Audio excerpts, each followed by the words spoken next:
Okay. Can y'all hear me back there in the back especially? Awesome. Thank you, all brave souls, for coming out to our very first in-person event in 2 years. I thank you very much. My name is Kelly Milford, and walking on stage now is Winston Rivas. We are two of three people that run the College and Career Center. I am a high school counselor. Winston is the college coordinator. And then we have Jessica Wade, who you also get email from and information from, who is our career coordinator. So we're super happy. This is my favorite event. I love having past students come back to our school and share what their journeys have been. And I think especially, obviously, in pandemic times, it's a bumpier road, it's a windier road, and a more interesting road than it has typically been. I'm sure you all have lots of questions just about how people have navigated. So we're going to get started first. And first, I'd love to give these fine people a round of applause, thanking them so much for being here. Thank you all. Since we knew a lot of people wouldn't make it tonight as well, we are recording this, audio recording this event. So we all have to speak into this one microphone because we had some Bluetooth microphones, but then they were whiny, and then the recording would have sounded terrible. So bear with us while we try to use one microphone and pass it along. But be thinking of your questions while they're introducing themselves and telling us a little bit about what year they graduated, first of all. And either where they're studying or where they're currently working, or what they're pursuing. And did I cover it all? Yeah, so what you're studying, what you're working on, just a couple sentences about who you are and when you graduated and where you went first anyway. And we'll just go down the line. They're gonna popcorn style after this, so if they have answers, they're gonna answer, and if they don't, they don't. But be thinking about questions that you have for our panelists as they go along. Thanks. Okay, so hello, I'm Joshua Bromley. I graduated from here in 2020, and I'm now at UC Berkeley studying physics.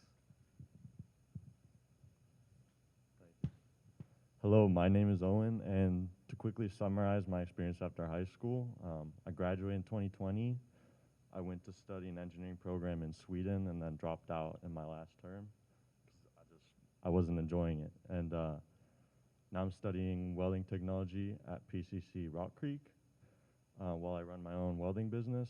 And then right now I'm applying to the local 290 union. So yeah, a lot of exciting stuff to come. Hi guys, my name is Reed, and I also graduated in 2020, and now I'm at New York University studying global marketing and sustainability.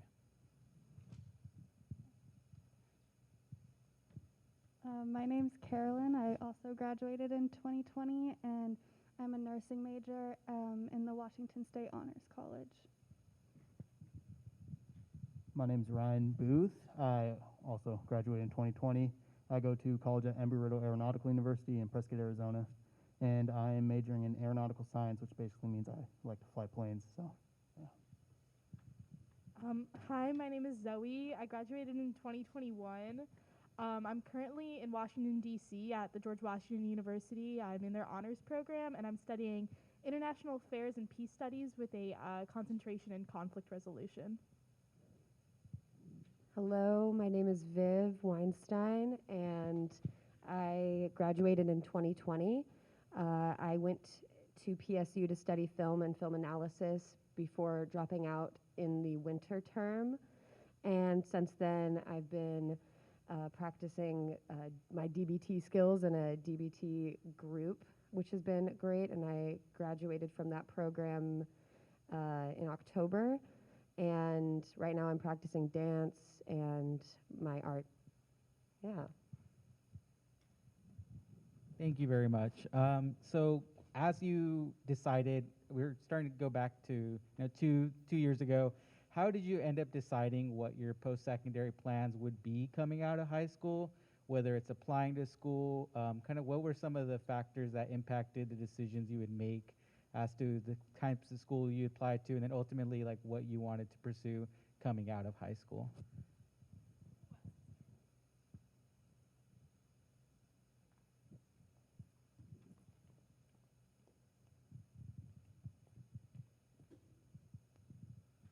So I always knew that or for a while, a long time I knew I wanted to go to a four-year university. It's what both my parents did, and also kind of coming out of high school, I was pretty confident I wanted to both go into science and also probably teach at some point. And so really the only career path is through four-year university. And so for me, that was always the choice I was going to make. Oh, in terms of Berkeley, I mean, part of it is like what I got into, and part of it is that I know that there will both be people who will like challenge me, make me a better student, make me a better person, and also more, at least in my opinion, there were more resources to pursue what I wanted, especially in the sciences, more say opportunities for me to get into research and for me to know faculty who are like, there's I guess more option, especially in physics and astronomy, which is the subjects I'm majoring in, more faculty doing research in those subjects at Berkeley.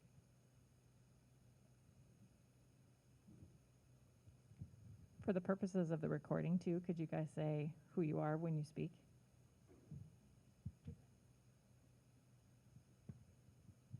All right, it's Carolyn again.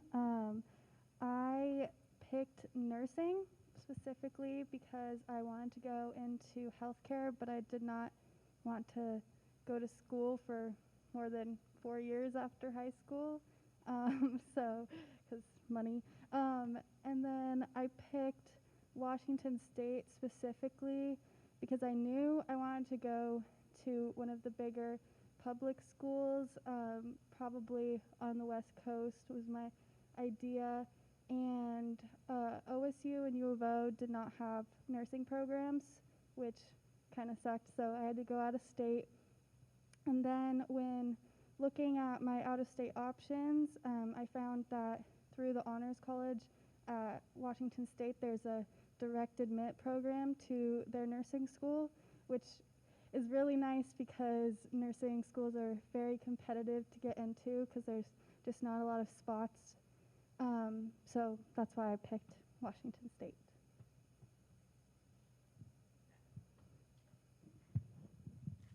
For me, I always sort of knew I wanted to go into politics. So it really came down to location. Like I applied to a lot of schools, and all of them would have a great poli-sci and international affairs program. But like actually being in Washington, D.C. was really the factor that made me want to go to George Washington, because I know I'd have access to internships and like people and locations I wouldn't get anywhere else. And just like the professors I'm having are actual diplomats and that sort of thing. So it's really interesting and has different experiences than a lot of other schools. So it's Ryan again. For me, I kind of knew I always wanted to become a pilot since I was like 5. And the process of deciding what to do, I didn't know that I could go to college to do it. So I just thought, okay, well, I'm just going to get my pilot's license while I'm at the U of O studying business or whatever. But then after doing some research, just looking up flight schools, I happened upon top 10 flight schools to go to in the U.S., and Embry-Riddle was at the top along with University of North Dakota. And I went and visited North Dakota. I'm like, I'm going to go here. But then I remembered it gets really cold there. And I'm like, I'm not going to go there because they literally have underground tunnels to get you from the dorm to your classes. So I'm like, I don't want to deal with this at all. And then I ended up actually originally deciding to go to Utah State because I had family in Utah. And I'm like, well, it's less of a drive to Portland, so I might as well just go there. But it was a very rational decision, and I didn't really think about everything. And so I'm like, but Embry-Riddle has so much better resources for pilots. Like, the partnerships are there with airlines, so I can just apply to an airline, and they're like, you're in. And so I ended up deciding to go to Embry-Riddle, and it was definitely the best decision I've made, although the money is going to be a lot of payments back and student loans. But yeah, it's been a great 2 years so far. So.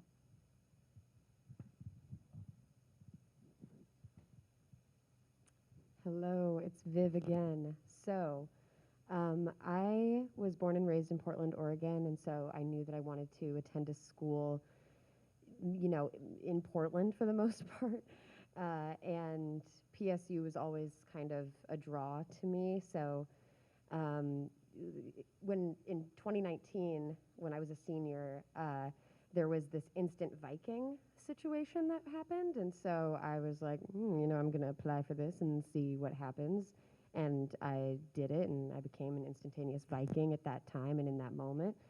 And I have always loved film. I know that's kind of cliche for a film student to say, but I've always loved movies and making movies too. I was a YouTube fanatic and a content creator when I was in like the 3rd grade. So I just wanted to keep doing that and making pictures come to life. And it was really fun for the most part, aside from the fact that it wasn't in person. But the draw was great. I mean, especially with the incredible instant Viking situation that Wilson at the time provided.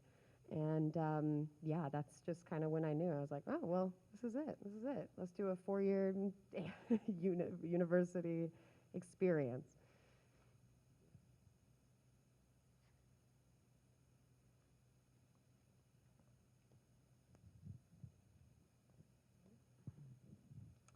All right, it's Reed again. So I originally actually was waffling back and forth on whether to actually go to college after high school, because I think a lot of the controversy now is like whether you need a degree or not. Especially in my area, it's because I'm studying marketing. I was thinking that I was going to just start freelancing after high school, since that's what I've been doing during my time at Wilson. But then I ended up going to NYU because I figured that it would be a great opportunity to meet a lot of people, and I also found out that they had a degree that I could basically make my own major. So that's what I'm doing now, which has been great so far.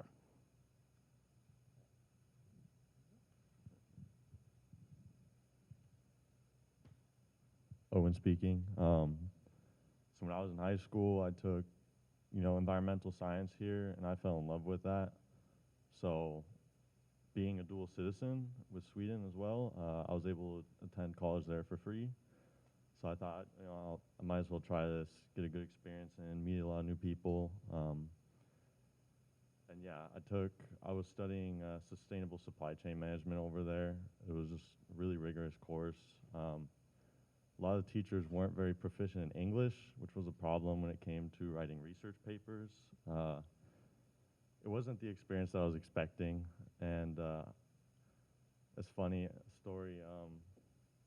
I had just failed one of my finals. I was walking back to my apartment, and there's a construction site nearby. I got a waft of someone welding. I was like, damn, I gotta go back to Portland and study at PCC Rock Creek, because when I was here at Wilson, I spent every moment I could in the metal shop, just because we have all the equipment you need to learn a trade. And I think trades are underlooked or overlooked. And yeah, if you join a union, you have a great career ahead of you. There's many opportunities, Yeah, that's my experience.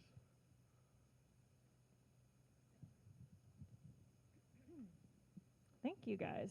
And also, if I didn't emphasize this enough, if you have a question, please raise your hand, because this is audience-based questions as well. We're just kind of getting the ball rolling.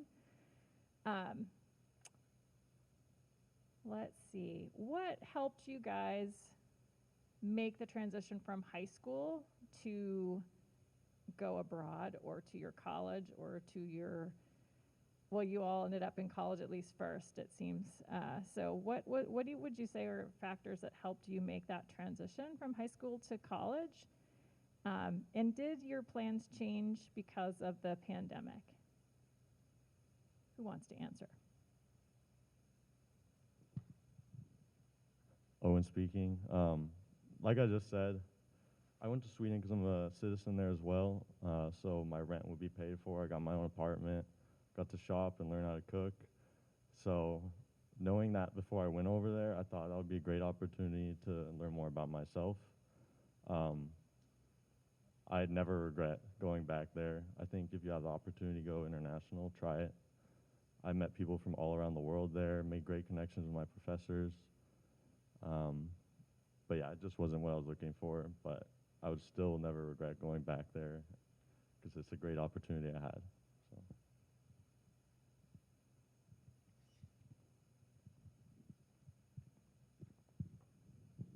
This is Zoe again. So I think the pandemic really affected where I ended up going to college, mainly because I really couldn't tour anywhere. And so, like, once I had all my decisions, it was kind of a decision between, like, George Washington, Northeastern, and McGill. And I had never toured any of them. I had no idea where I was going to end up. And I'd been to DC before, which was a big part of it. Like, I knew I liked the city, and I knew that was, like, a place that I would have a lot of opportunities, where, like, with McGill, I'd never been to Canada. I'd never been to Quebec. I knew I would not be doing well with all the cold there. And also with COVID, like, I wasn't sure if school would be online, if I'd be able to cross the border to get home for, like, winter break and all that. So I knew there was a lot of risk if I picked McGill, so I ended up going with George Washington. And then once I finally moved in August, like, I was very scared because I was like, I really know nothing about this campus at all. Like, I'd read a lot about it, and I knew, like, it was in an urban environment, which is exactly what I wanted, but I really didn't know what it was going to be like. So it was, like, a bit of a scary transition because of, like, the limitations of the pandemic, but luckily it ended up being, like, exactly what I wanted, and I made the right choice in the end, which was good. But, yeah, I recommend, if you have the opportunity, if the pandemic's calmed down a little bit, definitely tour schools before you go. It makes decisions a lot easier. Hello, it is Viv again, and I don't think anything could have possibly prepared me for doing online school, as I had never done online school before, and at the time in 2020, PSU was only offering online courses, and, you know, you'd think it would be all right being like a film student and, you know, sitting in bed and watching movies all day and getting to analyze them to the bits and pieces and nitty gritty of all of it, but it's really a lot harder than I ever thought it would be. And getting that kind of stay-at-home order was a lot more challenging than I had anticipated, because, you know, with high school, there's a lot of things that we take for granted. Like, for me, I was poor enough and lucky enough to get free food, so I would come in for breakfast like every day at a reasonable hour if I wasn't late, or, you know, if I was late, bless the lunch lady, because she gave me things even if I was late. But it was hard losing these really wonderful things, so I had to kind of relearn how to take care of myself because of the pandemic. And high school had burnt me out so much that I didn't realize that, you know, maybe I should have been in a more wise-minded position to even consider college as an option at the time. Yeah.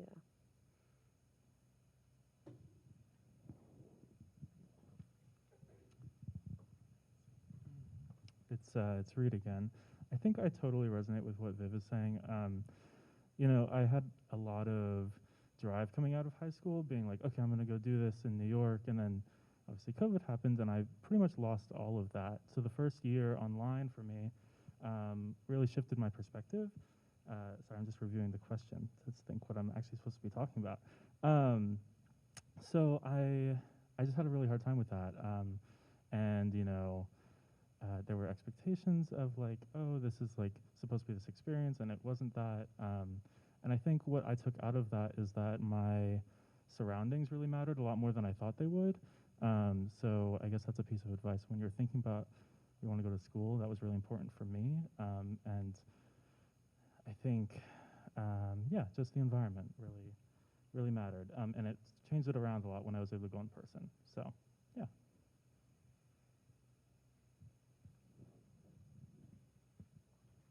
Yeah, so it's Ryan again. So for me, as you said, Zoe, touring colleges definitely helps, because I didn't tour Utah State, and that was another factor into me deciding not to go there. But I toured Embry-Riddle. It's a smaller school, which, like IDB Wells, is a smaller school compared to other high schools, and that's what I'm used to. And another factor in that is it's a lot easier to make friends, and I was lucky enough to have awesome dorm mates, two of whom I'm still living with today in my apartment. So definitely tour colleges if you have the chance, because it'll definitely help with your decision in the long run. So yeah.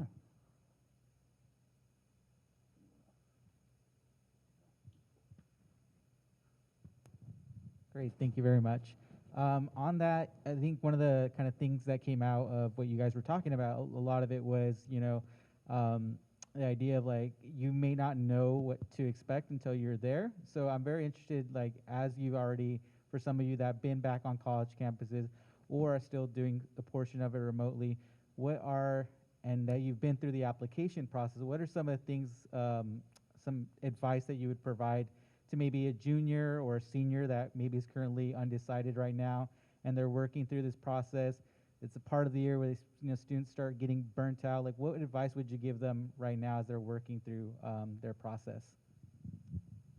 I think, oh, this is Viv, by the way. I think that it would be very important to remind kids that college isn't always going to be for everyone. And, I realized this the more I grew up, and also just the more I went through school, and that every single place that I went to, they were like, you're going to go to college. You're going to have to go to college. And I always found that to be kind of interesting, this expectation that we have to go to a university or a college like immediately after high school. And with the pandemic, I think it's just kind of ridiculous to expect, these fresh 18 or 17-year-olds to pack their bags and go to a different state or country, or go to a familiar or unfamiliar place to study. And, some kids are really studious and love the academia lifestyle. And, I support that and I'm here for that. And I also think that we just need to be more realistic with this generation, because, I was really expecting to stick through college and do the whole thing. But, instead I just ended up sick and not knowing how to take care of myself, and just utterly confused of like what I'm doing with my life. So I just really hope that we can have more realism with the kids right now, just because it's so easy to get burnt out. Like, you don't realize it until you're like so deep in it, and you're just like, "Ooh, man, what do I do now?" Yeah, I agree with what Viv said a lot. I'm Zoe, by the way. And I think like considering a gap year is something that not a lot of kids do, but it can be really impactful. I mean, I personally didn't take one, but like my best friends at college did, and it really helped them with like the pandemic. For one thing, they didn't have to pay a ton of money to like be doing online school, and also it just like puts that breadth between college and high school that I think is really needed, especially when you consider burnout.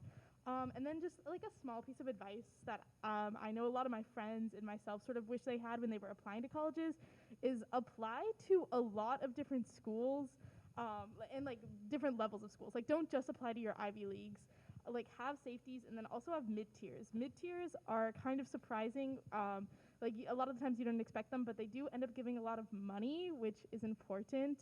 So I would just suggest applying to a lot of those. And even if they're schools you're not necessarily wanting to go to, if they give you a big scholarship, you can end up going to like a higher level school that you got into and be like, hey, this school gave me $20,000 or whatever. Could you try and match that? So it's a really good leverage tool. And I just recommend applying to a lot of different schools, maybe ones you didn't originally consider. Yeah, so going off of what Zoe said with the money, scholarships are very important, especially at my college. We're a small private college, and scholarships are what pays for my schooling. If I didn't have scholarships, I wouldn't be going there. I wouldn't be doing what I love. I'd probably be, like I said earlier, going to U of O, studying business or whatever, and not enjoying it, and I'd probably drop out. So scholarships are definitely something you should get, whether you're going to a small private university or a big university like Ohio State, where your schooling isn't all paid for by the government, like if it's out of state. Another thing, going back to visiting schools, make sure like when you visit schools and you're like, this is the school I want to go to, make sure like like you're gonna enjoy it there. Like, don't just go on the guided tours, like go on a self-guided tour as well, walk around the campus, visit things that they didn't show you on the tour. I did that at Embry-Riddle multiple times, and I knew in the end, like, this is where I want to go, even though at the beginning I'm like, I originally decided I'm going to go to a different college, but changed that back to Embry-Riddle because I knew I'd feel like I'm home there. So, yeah. This is Carolyn. On the topic of scholarships, a lot of times what I noticed my friends were doing were applying for all the really huge competitive scholarships that they maybe weren't as likely to get because of how many applicants there were. But even applying for little ones like $100 here and $200 here can be really helpful. And even if it doesn't help with covering all of your tuition, it can pay for your books or help you pay for room and board if you're staying in a dorm or something. And those can be, they can add up if you apply for a lot of them. And then also, if you do think that you want to go to college, if that's the path that you see for yourself, personally for me, figuring out what I wanted was really hard at first. And so my mom had me sit down and write a list of like things that would be at my dream college or what I wanted to be there. So I wrote down, you know, like I want them to have this amenity, or I want them to have a good basketball team or something. And that really helped me not only narrow down some options, but see like what I valued and what I wanted to have at the school I was going to attend. This is Reed. I think what Carolyn is saying like really goes into thinking about what you want to get out of the experience too, regardless of what you end up doing. So whether that's, you know, you want to get a degree from a prestigious university in a hard science or something like that, or if you want to become more mindful about yourself, or if you just want to meet really cool people, each college or school has their own strengths in those areas, and some of them are not chalked up to what they want to be. So maybe you should talk to students that currently go to that school. I know that I even reached out to some people on Instagram who went to NYU, and I was like, hey, what do you think? And they're like, well, dude, like the tuition sucks, but it's kind of cool. So that's where you're going to get the real opinions, I think. Even if you go on like a college tour with like current students, they're not allowed to say certain things. So yeah, just reach out to students who go to that school right now.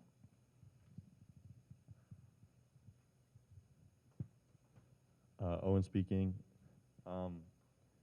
If you have no idea what career you want to work in right now or what you want to study, I recommend go to community college. I mean, most of your education is paid for. You still get the same quality education, and you still get to meet people. The number one thing that's helped me after leaving high school is networking. I mean, if I have a question, I'm not afraid to ask it. That's the only way you'll learn. There's also the internet, but I mean, my professors at PCC, they're some of the smartest people I know, and they've helped me so much with figuring out what career path I want to go within welding. But yeah, also, I recommend you speak to your teachers here. That's something I took for granted. I mean, they're all qualified professionals as well. They're teaching you for a reason. So they could probably give you some insight on what they did before they were a teacher, and I think that's really valuable. This is Josh speaking. I guess the one thing I add is just, I guess to piggyback off what Owen was saying, is to ask people for things, because even if they don't know, right, ask your teachers. Even if you're interested in thing, maybe ask them if they know anything, and if they don't know, then they might know someone who knows, or someone who can connect you to someone who knows. And so just by asking, you can like maybe chain off people to eventually get to what you want, if it's about an experience they had or a program for you to do or anything like that. Just if you don't ask, you'll never know. So just ask people. And if they don't know, then you're in the same place from where you started. So. Anybody have a question out here yet?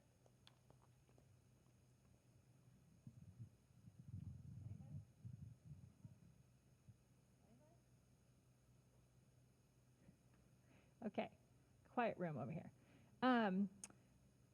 Thank you guys. There was a lot of gems in there, and one of the reasons I love this night is because so many of the things that I would say to students, or that we would all say to students as adults, comes out from the students, and then other people listen to what they have to say. And we didn't prompt anybody, so it's awesome.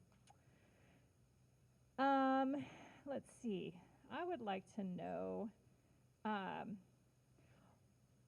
what has been your most valuable experience, do you think, that's shaped what you've done or your success or a highlight in college outside the classroom? Outside the classroom or learning environment.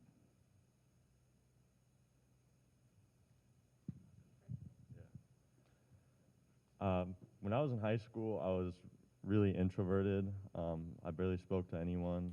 I didn't really talk to these guys around me. But moving to Sweden forced me to be myself because I wasn't going to meet people otherwise. I had to put myself out there. So just the main takeaway is just be confident. Try to put yourself in uncomfortable situations because either way you're going to learn something from it. But yeah, that's about it. Yeah, I definitely agree with Owen, and this is Reed again. Whatever that looks like to you, I guess. For me, it was like pushing my boundaries while I was still in high school. So I kind of just went up to, or like I would like cold email people and be like, hey, can I like shoot some photos for you? And they'd be like, okay. And they didn't ask how old I was, and that was good. I don't know. I think just pushing outside of your boundaries and trying new things that maybe you aren't, like if you're going to school for something, just try something that isn't that too, just to make sure that that's not like what you're super passionate about. Yeah, I guess because the classroom a lot of the time can be very structured, so you're not going to be able to get experiences, like the full range of experiences, if you don't try things outside of it. My advice is also to put yourself out there. I also get really nervous meeting new people, and when I went to Washington State, I didn't know anyone but my roommate, and she decided she wanted to rush a sorority. So our whole first week of welcome part, she was gone, and I was by myself, and I had to figure out what I was going to do. And so I ended up just like propping my door open while people were moving in. And I thought, hey, maybe some people will come to talk to me. Nope, didn't happen. No one said anything. And so then this girl in my dorm said that she had an ice maker, and having no AC, fans blasting everywhere, ice sounded really good. So I went over. I honestly spent 30 minutes trying to work up to it, but I went over to her room and I introduced myself. I got some ice, and through that, I made a friend, and through her I made like 5 other friends, and then it wasn't as scary as I had built it up to be in my head. So really just like try and put yourself out there, meet new people, and you might be pleasantly surprised.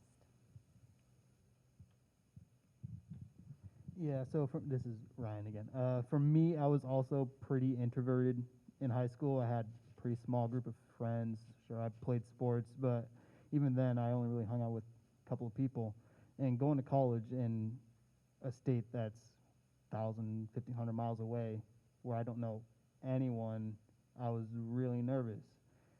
I didn't even know my roommates. Then one of my roommates decided to rush a fraternity, and I was like, they have fraternities here? And turns out they did. And I'm like, okay, well, I'm not going to do that, which was a dumb decision. Then the following semester, he was like telling me and my dorm mate, you got to come out, bro. Like, this is going to be a great time. And lo and behold, I succumbed to peer pressure, and I went out. And by the way, don't ever succumb to peer pressure unless it's something you know will be good. And I'm like, okay. So I went out a couple to events. They were online because it was during COVID, and still during COVID. But and I'm like, wow, this is a lot of fun. And I'm like, all right, I'll give them a shot. So I joined a fraternity, and I've made so many new friends, and I've had a ton of new experiences and fun experiences that I never would have thought I would have done in my life. Thanks to the fraternity, I've been able to do it. So, yeah. Yeah, going along with the theme, putting yourself out there is really good. So for my school, like one of the biggest things I heard before I came was like it's really hard to make friends there. There's so many people there, and it's just like you don't really feel like there's a community. And so I was really worried about that. But when I got there, one of the best things for me was I was in like the honors dorm, so it was already people I was going to have classes with. And I was also living with, so automatically I was able to make friends there. So if you have some sort of living learning community dorm situation, I highly recommend taking that. Like my friend is at UVM and she lives in the outdoor adventure dorm. Like there's just a lot of really cool opportunities, and like on campus there's like a women leadership program dorm, and there's a politics and civil society dorm. There's just really cool opportunities if you look for them, and I highly recommend like looking into that because that can be automatic friends built in. And yeah, just like look for clubs. Going to college, I was like, okay, there's two types of clubs. There's sports, and then there's frats and sororities. And I instantly knew like neither of those were things I was going to want to do. But there's also a lot of other opportunities. Like I'm in Model UN, and I was like, okay, this is going to be kind of dorky and nerdy. Like I did it in high school. These people are going to be weird in college, whatever. But I still will have fun enjoying it. But it's been a great time. And I've got to tour like the entire East Coast with them. Like I've gone to Boston, I've gone to Philadelphia. Next semester I'm going to go to New York. Like there's just a lot of really cool opportunities if you look for it.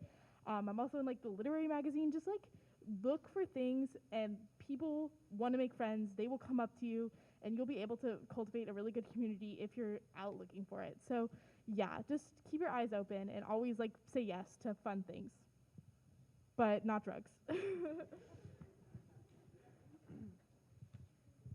Hello, it's Viv again.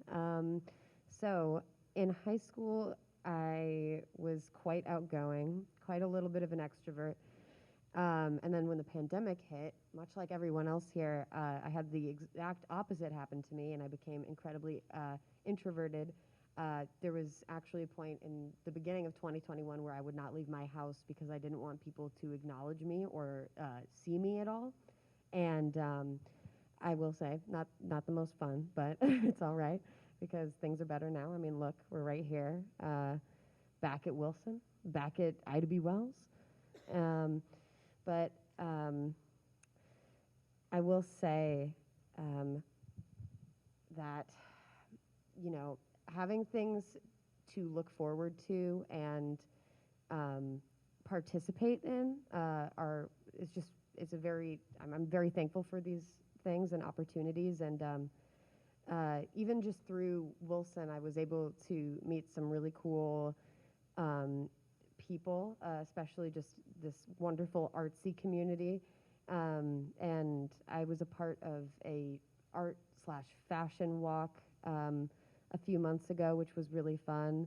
I modeled some people's awesome clothing and had some awesome bands playing in the background. It was really, really fun. And yeah, without, you know, this connection, I wouldn't have been able to have had the opportunity to do those wonderful things. And yeah, it's just been nice to experience things outside of the classroom because, you know, when I was here, there was a lot of like, you know, interesting things that occurred here, and it felt like Hillsdale and this place was such a bubble. So getting outside of that bubble was really nice, very, very nice, even though I'm still forever living in this bubble, you know. It's kind of one of those things.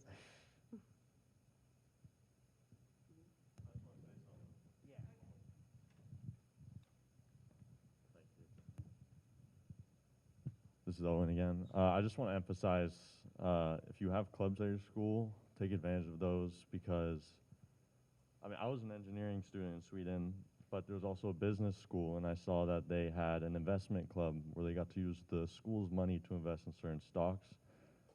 And I thought that was really cool because I was into investing. And I ended up joining that club. I was a team leader, and I learned so many things just from that experience. I learned how to run a team. I learned skills working in a group dynamic, presentation skills, and how to report to higher-ups. That was also a big thing. But, I mean, that also taught me that I do not want to be a stockbroker, which was that was a great experience. But yeah, even though I ended up not liking it towards the end, I did not regret doing it because I learned so much, and it looks good on a resume. So.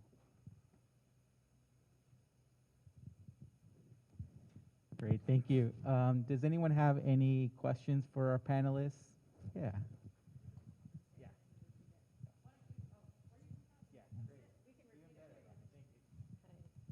One is for Owen.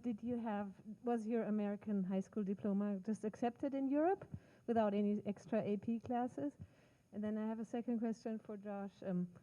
How do you get into a school like Berkeley? Like, where did you get help with your essay and things?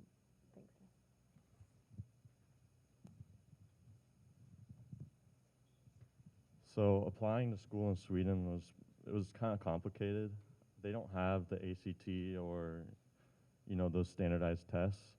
So they just needed my high school transcript.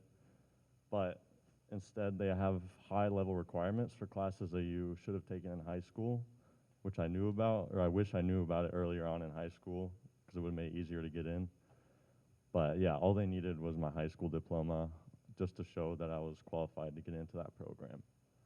But yeah, and there was also a lot of government papers to do, so. So this is Josh speaking.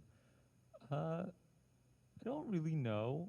They don't really tell you what about your application. I guess I could try and find my file, but I'd say it's a combination of taking a quite advanced amount of coursework while here in high school, in combination with doing some extracurriculars, and then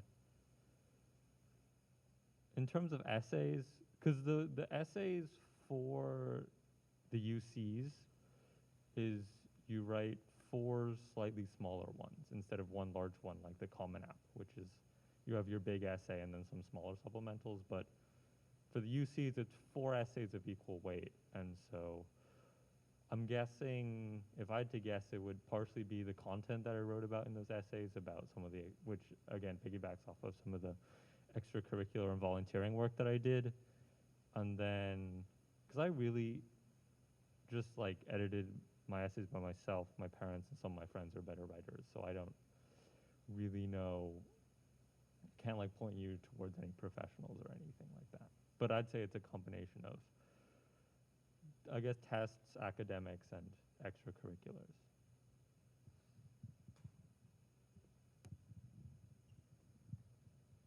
Any other questions from our audience?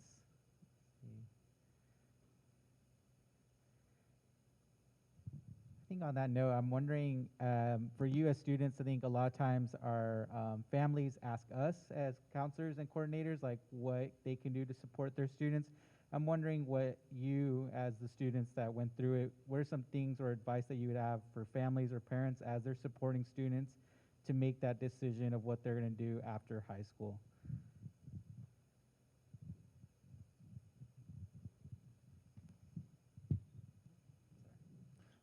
This is Reed. I would say the biggest thing is to be patient with your kids.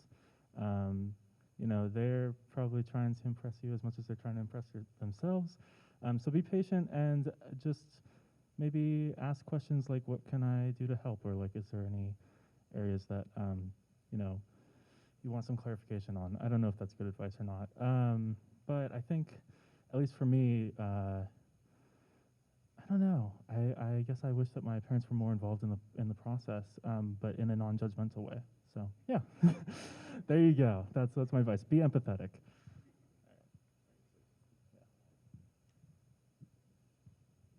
This is Owen. Pretty much similar thing to what Reed said. When I wanted to drop out of college in Sweden, that was a really tough thing to bring up with my parents. But they were really understanding.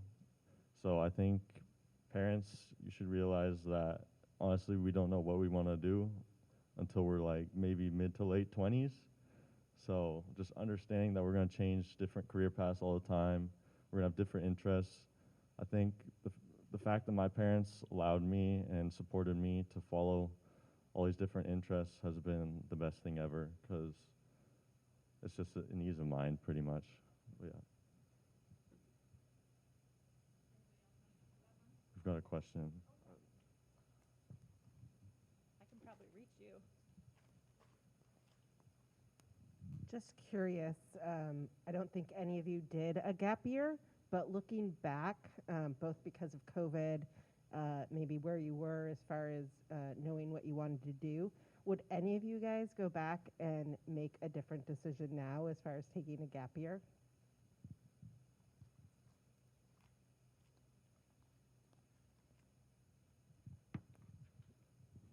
This is Viv again. And absolutely, yes, 1,000%. I had a friend of mine take a gap year, and it just sounded amazing, and like it really worked out for her. She was incredibly burnt out from high school too, and was just like, I've had it. Like, I really need to actually like take some time for myself. And yeah, I really wish I took a gap year because, I really feel like I could, if I had taken a gap year, actually continue at PSU and like go through the whole thing of being a film student, as hard as it is being, a brown queer person involved in film with a bunch of, white men. But it just be like that sometimes in the world that we live in. And yeah, I really wish I took a gap year in hindsight. For me personally, I'm pretty happy with my choice of going to college straight after high school because I felt like I was ready. I'm someone who's very independent, and so being at home, especially with the pandemic where I was like literally with my family 100% of the time for a year straight, I really wanted to get out of the house and just spread my own wings. But I feel like if I had been in the 2020 graduating class, not the 2021, I might have considered taking a gap year or at least going to PCC that year, which I had a lot of friends who did that just because it's so expensive to go to college. And with online college, I really don't think the tuition is worth it at all. So if my GW was online in the 2021 school year, so if I had been in that class, I think I would have taken a gap year that year. Yeah, so for me, I graduated in 2020. I'm happy with my decision because when I went into college, I was 19 years old, and I was already older than like half the people who graduated from here with me. So I didn't really want to be the old guy in the freshman class. But my friend, he actually decided to take a gap year, and he eventually decided that in taking that gap year, he decided like, yeah, college isn't for me.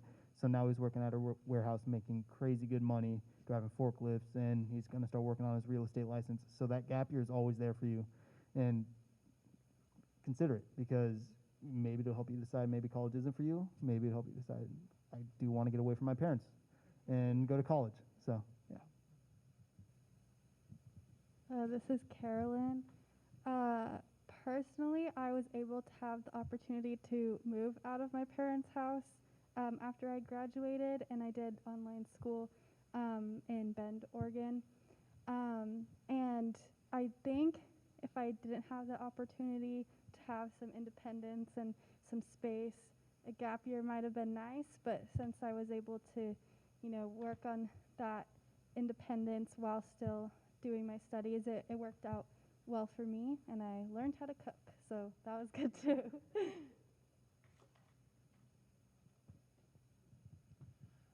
This is Reed again.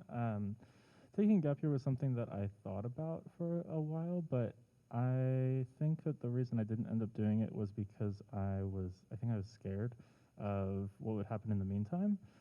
So my advice would be, if you do decide to do a gap year, have a plan for what you want to do. That doesn't necessarily mean that you have to go and get a job or whatever, but just if you want to be like, okay, I'm going to explore different options over this time, just so you don't get lost and, stay on track, basically. Just be intentional.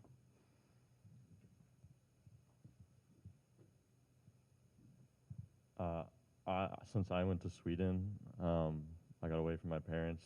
Not saying that's a bad thing, but in Sweden, it's actually really common for high school students, once they graduate, to just go travel for a few years, just to go see what's around the world. I mean, there's no better way of finding out what you want to do by doing that.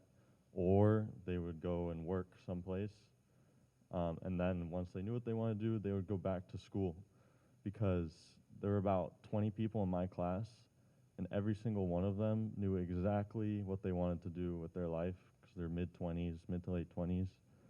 I thought that was really cool, and I think gap years are kind of frowned upon sometimes, but I think they're a really good thing if you use your time well. I guess I'll mention some stuff about the timing of like when to choose to take a gap year, especially in relation to the pandemic. So most college applications are due fall to like November to January, which was before the pandemic really was a thing. And so when I applied to college, I thought that it would be like just like everything would continue normally. And so the next real deadline is May 1st, which is when most colleges want you to commit. And by that time, the pandemic, I think most of us thought it might be over by the time we start again. But also Berkeley does not grant many, if any, deferrals for incoming freshmen. So I kind of felt like I had to power through. And that kind of led me to keep continuing even though, and then now at this time we realize this is going to be a long thing, or maybe in the fall we realize it's going to be a long-term kind of thing. And so that's why I always felt like that I really didn't want to go through the admissions process again. And so after I'd committed, it's kind of, well, I have to grind through this for some amount of time, at least one semester, at least in Berkeley's case, before they allow you to take time off. So I would really say the decision to take a gap year really probably should come around the same time you choose to apply to college. And so to fully have that plan, because it's a little harder to like back out the later and later it goes before you start after doing work again, like reapplying to college.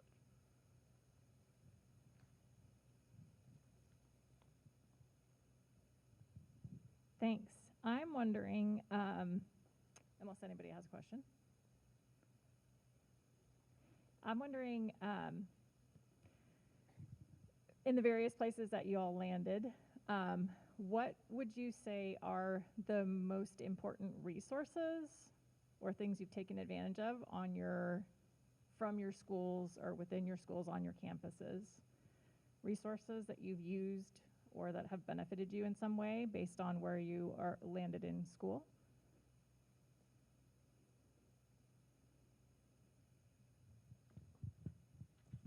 I think this might not be necessarily like a school resource, but being in a big city has been really nice for me, and there's just like always things to do. So I feel like I'm always trying to take advantage of the city.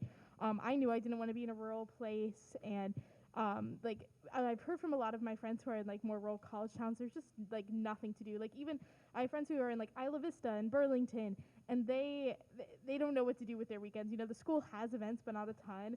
So I am an advocate if you're someone who likes to go out to be in a big city. Like on the weekends, I go to the Smithsonian and I tour Adams Morgan, and there's just all these things to do all the time, which I love. I'm a person who loves going out. So I feel like, know what you like and know how your lifestyle and what sort of environment you want to be in, because I think that's really important when considering where you're going to apply to colleges if you want to end up in a college.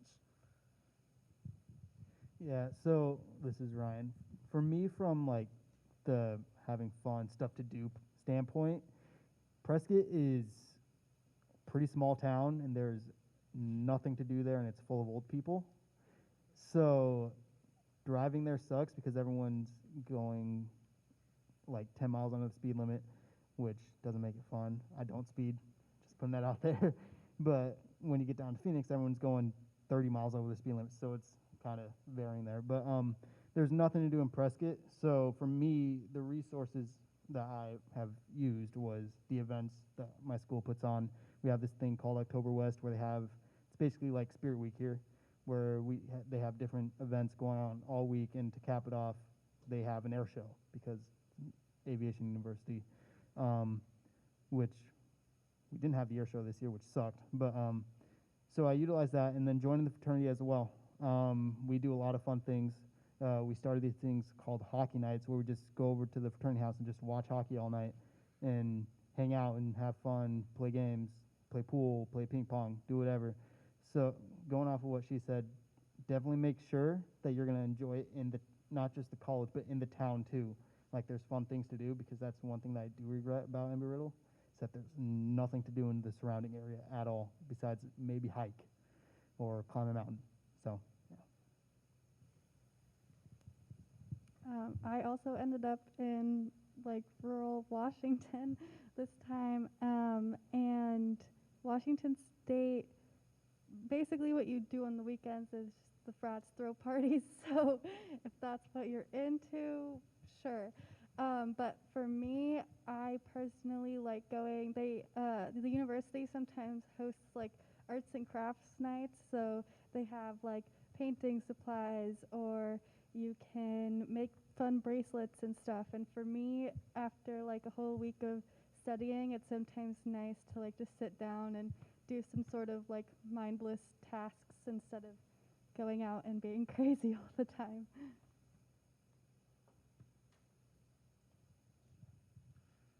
This is Reed again. I think, at least for me, a lot of time the colleges are like, well, we have all these resources, and then you just need to go and find them, which is the hard part. But it is kind of true to an extent. Schools don't want you to like drop out or anything. So they do have a lot of resources if you look for them, and I think a person that can connect you with those a lot of times is your advisor. But I would say personally, I like try to be independent to a fault. So a lot of time, you don't exactly reach out for those resources. So I think a more practical piece of advice would be to just have, whether it's your parents or a friend or someone there that you can just talk to all the time, who you can always go to for advice about things that you're thinking about, has been the most helpful thing for me. For me, that's been my girlfriend, because we moved in together, and that has been amazing. Just to have someone there to help you out. So if you're still living with your parents, that can be your parents too. So yeah, there you go.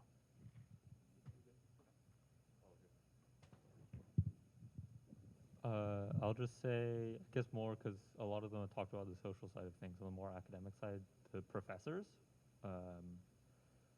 Like, I was reading a paper for one of my research, and it turns out one of the people on the paper was a professor at my university, so that I can just go ask him if I have any questions. Or because there's, at a school like Berkeley, because it's quite large, you can almost always find someone who's studying something you're interested in. So if you're interested in something, you can just ask your professor who will point you to some other faculty who's studying it. And then the other thing is the library, especially at Berkeley, the library is huge. In one of my classes, the professor mentioned something for maybe 2 or 3 minutes, which I found interesting enough that I went and looked it up. Turns out there are several books in the library about it. Or they're like, Berkeley has a quite large special collections library, and so people mention, for some research thing, they're like, oh, like we have all these documents in the special collections library, like original manuscripts and stuff. And so I'd say like talking to professors is a really good resource, and also the library. Thank you. I had actually a question for Reed.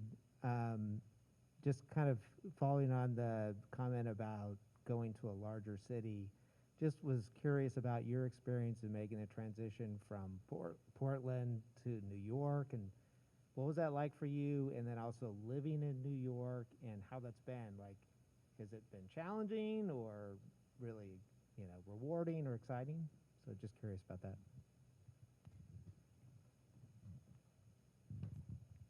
Yeah, for sure. I think that my answer to that question has changed probably 50 times over the past 2 years. Because before the pandemic, I was super excited about it for all of the reasons that people are excited about moving to big cities. And then, the pandemic hit, and now it's like, okay, well, what are we going to do exactly? I also don't live on campus. So I don't live in dorms. So I live off campus with my partner, which is amazing because we have independence from the campus. And we get to like do our own thing and everything, and that's super cool. And it also means that you don't meet as many people. So being in a big city can also be super lonely, even if you're surrounded by people all the time.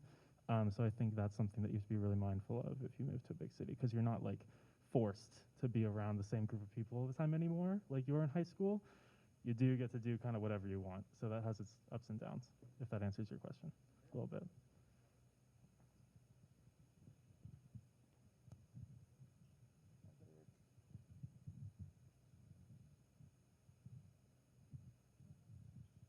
Do you have another one, Kelly? Another question?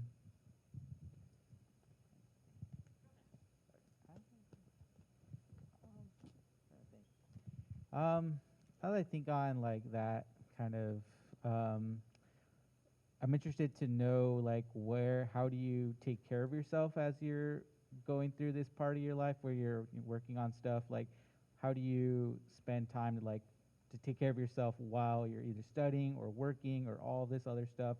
And what would you tell the students like to do during this time when they are thinking about, going to college?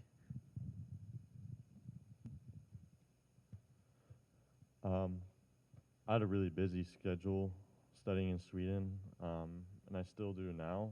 And I think the number one thing that's kept me happy is being consistent with working out, like at least 6 days a week, because otherwise your brain just fogs up.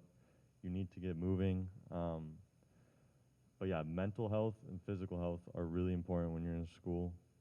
So don't take your campus's gym for granted. It's really important.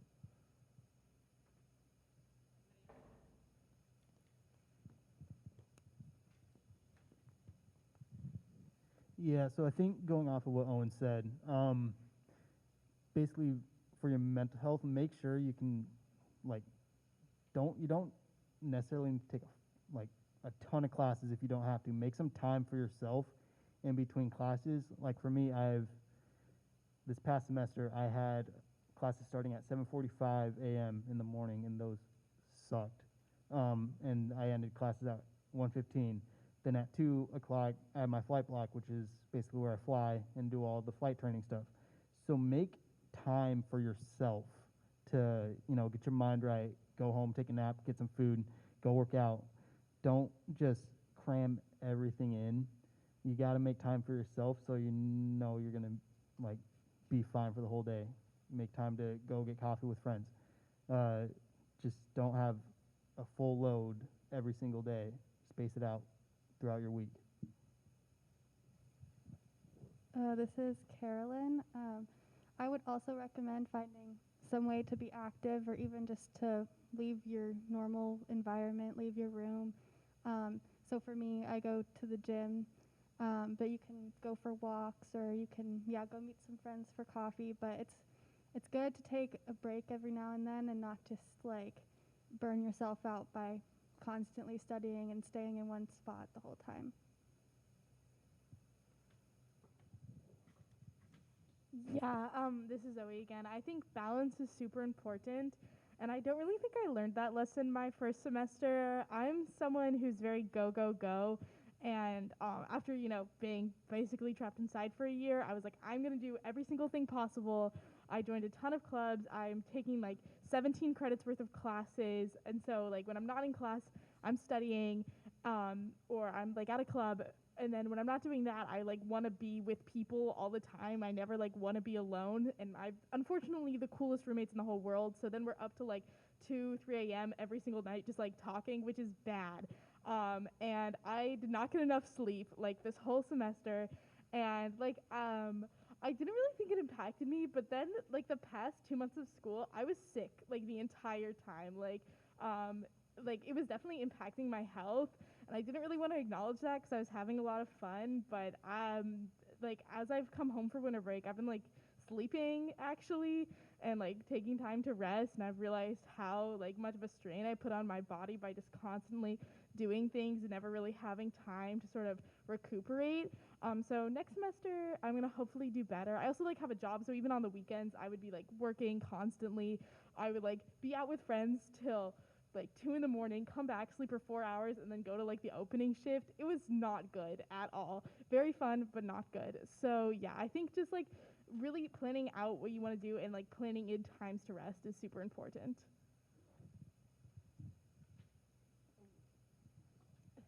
Hello, it's Viv again. So the thing is you got to get back to basics, really, and focus on just eating, drinking water, getting enough sleep. If you need to take medication, take your medication, anything like that. And that was something that I really overlooked when I was going to college, because I was like, hey, I gotta keep going. I gotta, turn this paper. I gotta watch this 3-hour Spike Lee film really quickly, and I just gotta do it right now. And while I was focusing on all of that, I was slowly realizing the certain aspects of high school that I'd taken for granted, like being able to get a free lunch or breakfast. So I just wouldn't eat lunch or breakfast. I would just keep going and going and going. But, I soon realized, like, when I was facing the physical toll of what I'd just done to my body over these past months, I realized, like, oh my gosh, like, I have to, like, pretty much baby myself again. Like, I gotta, like, really focus on getting these meals in and focus on getting enough sleep and not staying up all night, um, doing whatever. It's a lot harder than I guess it looks, just because you're taking after what you were doing in high school, but once those those accessible, really wonderful resources are gone, they're gone. And you have only yourself to rely on, and the skills that you picked up from high school. So if it's cramming things in to get a good grade, then it's cramming things in to get a good grade. But, you got to really weigh out, like, do I got to take care of myself or turn in this project right now? Like, what do I have to do here? Yeah. Just take care of yourself, everybody.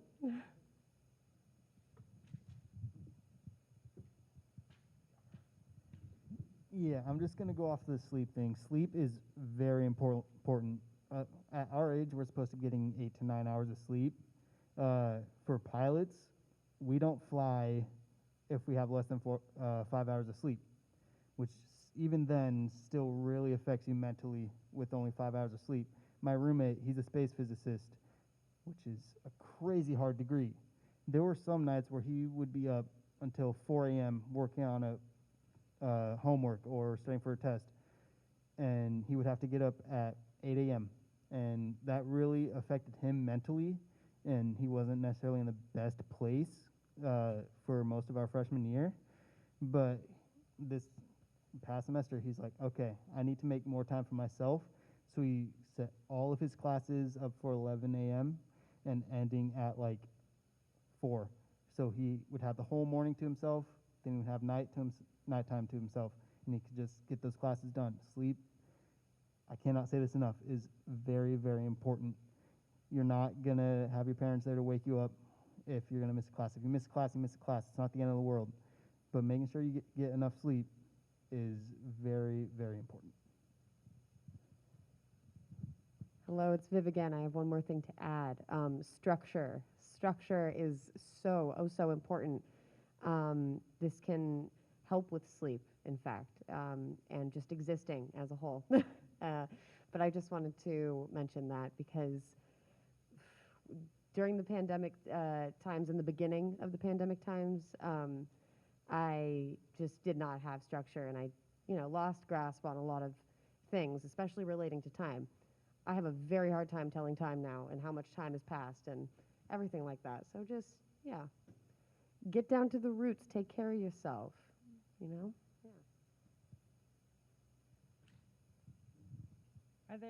We're getting a little close on time. Does somebody have something?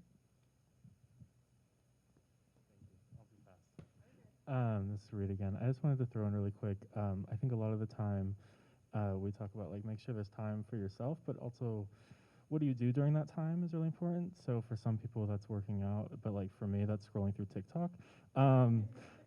And that is also not healthy because it's overstimulating your brain all the time, which I know is like whatever. But I just have thought about that more intentionally over the past few years, and so I've tried to take more time just like go on walks and like not listen to anything, which can be really boring, but sometimes boring is good because it can help you focus more later. Again, maybe hypocritical to say, but something to think about. So there you go. This is Josh speaking. One thing to piggyback off what Reed was saying is I think that it's very helpful to try and do stuff with intention. So if you're like taking time, like if you want free time or time to yourself, I mean, that's fine, but try and do something that you want to do, something that you'll feel fulfilled. Even if it's like watching a show or something, that's, at least in my mind, better. I feel more fulfilled after doing that than scrolling through social media for hours. Even if I spend the same amount of time, if I intended to spend the time a certain way, I feel more fulfilled afterwards.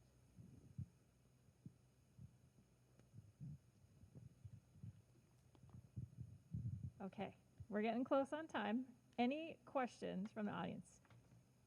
You want to come up and ask? And it's me. Hi, this may have been asked already. So I apologize, we got here late, so if this is asked, we'll table it. What were the most valuable resources in the College Career Center here at high school that either you took advantage of or wished you had taken advantage of or heard about?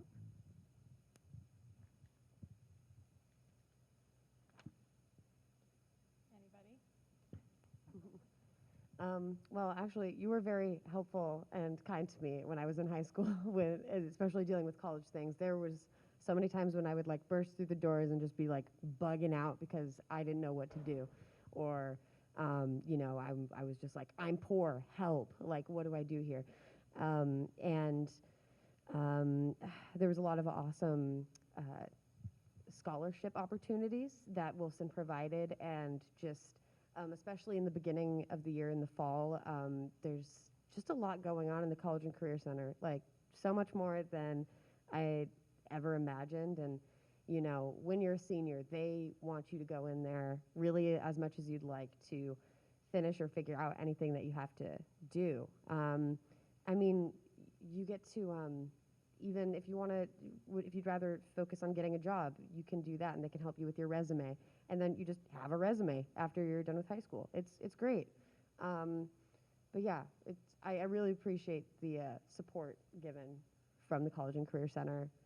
You know, even if it was just like, hey, like, want some water? You know, it could be anything. It's really nice. So I know for like my parents, the financial aid like help really was impactful. Like they had like FAFSA nights and stuff like that, and we as a family definitely took advantage of that. And for me as a student, I think I didn't necessarily take advantage of this through the College and Career Center, but we did it in my English class. But just essay help, like reviewing essays, looking over that can be really helpful because like everyone has to write a college essay if they're applying to college, you know, but it's still something that's so stressful, and you don't know if it's good, you don't know if it's what the colleges are looking for. So just having like a professional eye to look over is something I think everyone should take advantage of.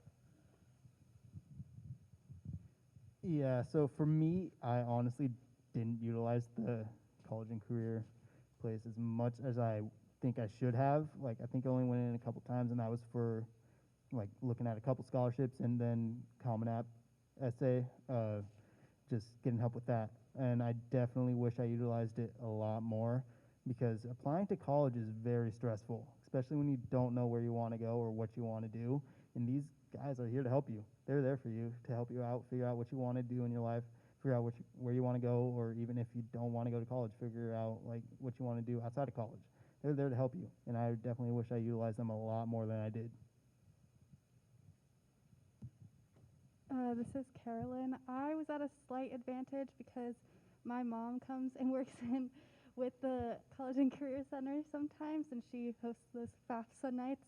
So I had someone in my house that I could go to and ask questions. But if we were ever arguing and I wanted someone, not her, to look over my essays or do anything, they were all very helpful, and sometimes I'd just come in and sit on their couches. So that was nice too. This is Reed. I think something that I took advantage of a lot was going on career days, which I think if you don't know about, you should look into, because they're not only are they really interesting and really enriching, but they're also a great excuse to skip school for the day to learn about something that you're interested in, which maybe people don't want me saying, but yeah, I think I learned a lot, and I actually met a lot of professionals in their industries that I could then keep in touch with later, and I still do to this day, which I'm really grateful for. And I think another thing is, even after you've left Ida B. Wells, sometimes I send a note to Kelly, I did the other day, and be like, hey, like there's this thing that I need help with, college related, and if it doesn't, I hope it's okay to say it, but sometimes you can reach out, and they're a great, like, impartial person to ask. Yeah.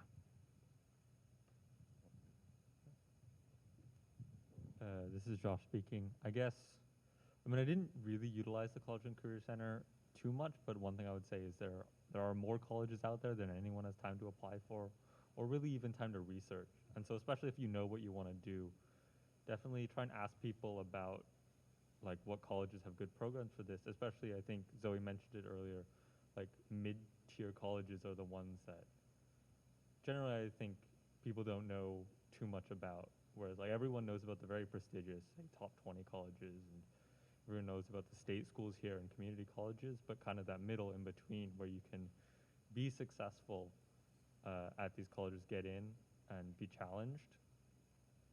And especially colleges that have good programs for what you want to do are less known, and so just ask about kind of these lesser known colleges that you could do well in.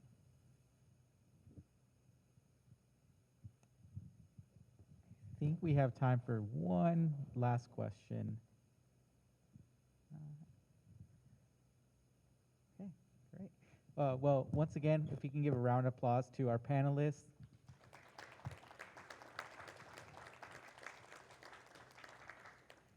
And thank you for being here tonight. I would like to briefly mention, as I always do, is like we are here to support your students. So it doesn't matter what grade you're in, if you are starting to think about your college or career process, we are here to support you. So you can come visit us up in room 149.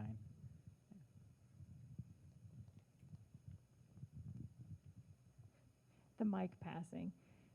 Thank you all very much. The things that I feel like I heard the most of coming out of tonight are college fit matters. And so thinking about not only your environment, but the resources on your campuses, visiting your campuses, which has obviously been hard in these last few years, but makes a big difference because those schools that you think might be your dream school, you might go to on the campus and be like, no, actually, I don't feel it here, but I did feel it over there, and now that's my first choice school. So that's a big deal. I heard a lot of take care of yourself. You're going to learn a lot about who you are in your college years, and so take advantage of the resources that you have available to you and put yourself out there, get out of your comfort zone. And as you're doing that exploring, you're figuring out what kind of balance you need to have, and mistakes will be made and growth will happen. And so I thank you all for sharing all of those things. Is there any other last words of advice or things that weren't said that you want to say before we part? Since I'm the only person in the trade here, if you have any questions about the trade, talk to Kelly. She'll contact you with me, and I'd be more than happy to help. Or you can grab my business card up here, reach me anytime, and I'll help you out. Because there's a lot to the trades, and it's been really rough for me to find what I've been looking for. So I'd be more than happy to help.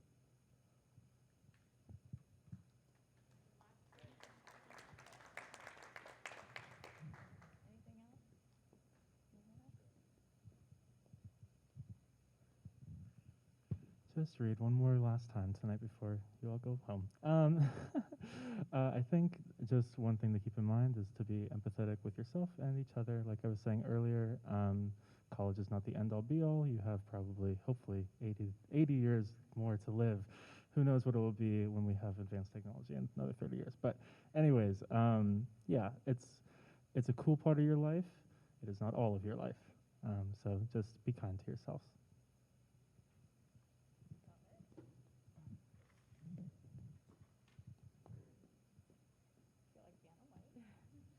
Hello, everybody. It is Vivian. One last time. Yeah, just trust your instincts, trust your intuition, trust your gut, and third time's the charm. I will say it again. Just take care of yourself, and like Reed said, treat yourself kindly, and do what you want to do. You know, if it's college, go to college. If it's not college, then don't go to college. Just do you. Yeah.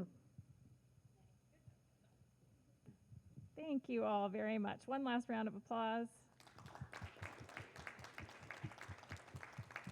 Thank you all for coming. We'll hang out for a minute if anyone has personal questions, but enjoy your evening. Thank you.